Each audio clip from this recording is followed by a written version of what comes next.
Jadi ini bukan tiang mimbar ya, tapi ini tiang mimbar dengan ukiran tertentu. Tapi ini adalah tiang tengah dari mihrab masjid. Jadi di sini sebagai bana petuah yang mengatakan tiang panjang Simarajo Lelo sinan adat bajuntainyo ukiran tunggah jadi ukiran. Di sini kita melihat berapa simbol-simbol ukiran. Di antaranya seperti Sai Aji dan Palo Babalah ya. Jadi kemudian ada simbol seperti yang di depan tadi. Kita lihat sama dengan yang di depan tadi. Jadi kita akan coba tanya nanti kepada lihat segini di garis sini mungkin perlu pencahayaan. Kita coba terangkan. Jadi ini jadi ini adalah tiang depan juga Sai Aji. Nampak jelas? Nampak jelas. Jadi Sai Aji. Kemudian ini ada ukiran tertentu. Jadi saya juga kurang paham. Tapi yang ini sama dengan yang di depan tadi. Kemudian ada juga tanda ini, simbol ini. Kita nanti akan coba bertanya kepada ahli ukir. Jadi sekeliling tiang yang bagian bawah memiliki motif yang sama.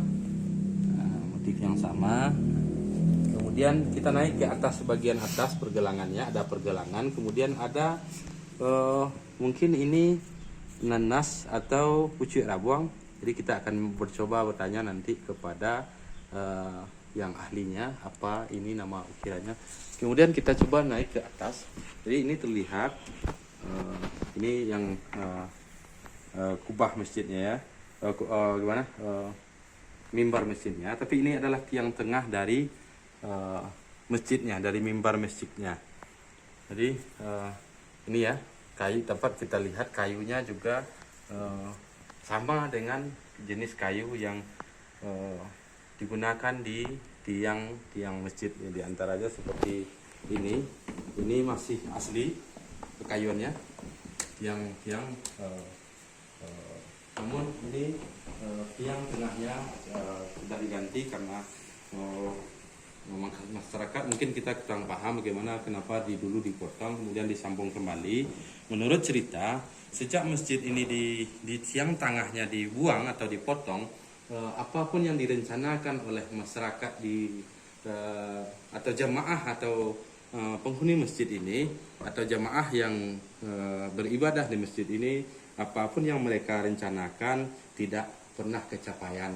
Nah, akhirnya disambung kembali. Jadi ada isyarat-isyarat alam yang perlu kita pahami secara mendalam, di mana leluhur kita membangun segala sesuatu dengan berbagai kajian. Jadi itulah penjelasan dari tokoh-tokoh masyarakat yang kami temui.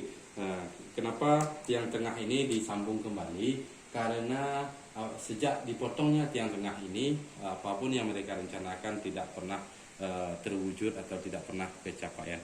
Jadi kemudian tiang-tiang ini kita melihat jenis kayu yang sama dengan tiang tengah masjid tadi atau mihrab tadi. Jadi sama jenis kayu yang digunakan ya. Coba kita lihat kembali, perhatikan ini jenis kayunya.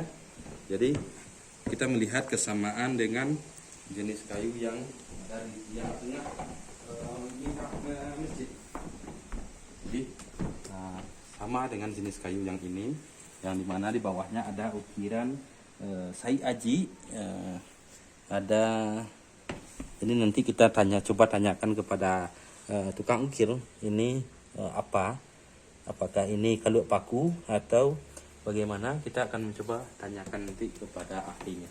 Demikian, alhamdulillah penelusuran kita kali ini tentang simbol-simbol yang terdapat di Masjid Duo Kayu Jao, yang kita akan mencoba menelusuri pesan-pesan apa yang terdapat dari setiap isyarat-isyarat simbol. Sebagaimana tadi tiang tangah atau tiang tonggak tuo yang biasa disakralkan oleh masyarakat tempo dulu, di mana masyarakat di sini pernah menjelaskan ketika tonggak tuo itu dipotong mungkin karena supaya masjid lebih lapang, mungkin itu tujuannya.